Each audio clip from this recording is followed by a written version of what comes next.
जहांगीर के हरम में थी 1000 महिलाएं।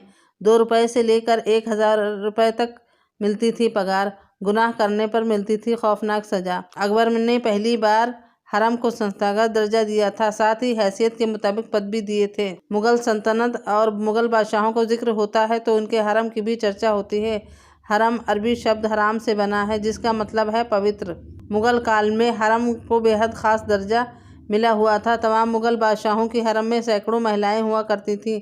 इतिहासकार सर थॉमस कोरियट लिखते हैं कि मुगल बादशाह जहांगीर ने अपनी हरम में खुद अपने लिए कम से कम 1000 महिलाएं रखीं।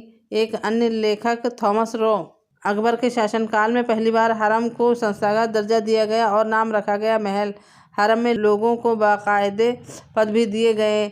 उदाहरण के तौर पर हरम के मुख्य अधिकारी को नाज़िरे महल कहा गया, जो अमूमन हिजड़ा हुआ करता था। हरम में सिर्फ महिलाएं हुआ करती थीं। अकबर के शासनकाल में सम्मानित परिवारों की महिलाओं को हरम में नौकरी मिलती थी। उन्हें दरोगा का दर्जा दिया गया था। नूरजहां की मां असमत बेगम भी हरम की दरोगा थीं। हरम में नहीं थी पुरुषों की एंट्री। हरम के अंदर किसी भी पुरुष को घुसने की इजाज़त नहीं थी। वहाँ सिर्फ महिलाएं या हिजड़े ही रहते थे। हिजड़ों को ख्वाजा सार भी कहा जाता था। यही हरम में अंदर बादशाह की सुरक्षा के जिम्मेदार होते थे, क्योंकि बादशाह के पुरुष बॉडीगार्ड हरम के अंदर नहीं घुसते थे।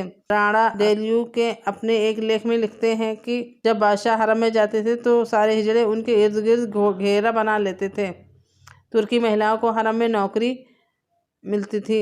मुगल सल्तनत में तुर्की और कश्मीरी महिलाओं को हरम के अंदर गार्ड की ड्यूटी पर रखा जाता था। इसकी सबसे बड़ी वजह यह थी कि स्थानीय भाषा को समझ नहीं सकती थी। ऐसे में कोई भी राज लीक होने का डर नहीं होता था। हरम में 2 रुपये से लेकर 1000 तक मिलती थी सैलरी। हरम में तैनात महिलाओं हिजड़ों को बाकायदे उनके पद के मुताबिक तनख्वाह भी मिलती थी।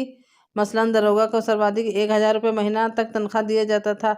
इसी तरह हरम के अंदर तैनात नौकरों को 2 रुपये महीने सैलरी मिलती थी। 17वीं शताब्दी के इतालवी लेखक निकोलाओ अपनी किताब में लिखते हैं कि यदि हरम के अंदर कोई बीमार हो जाता था तो हकीम को बुलाया जाता था। उसे पूरी तरह से कवर करने के बाद ही अंदर ले जाया जाता था। बाद के दिनों में तो यूरोपियन फिजिशियन को नाड़ी देकर इलाज की इजाज़त मिली, लेकिन शुरुआत में जांच का तरीका बड़ा अनूठा था।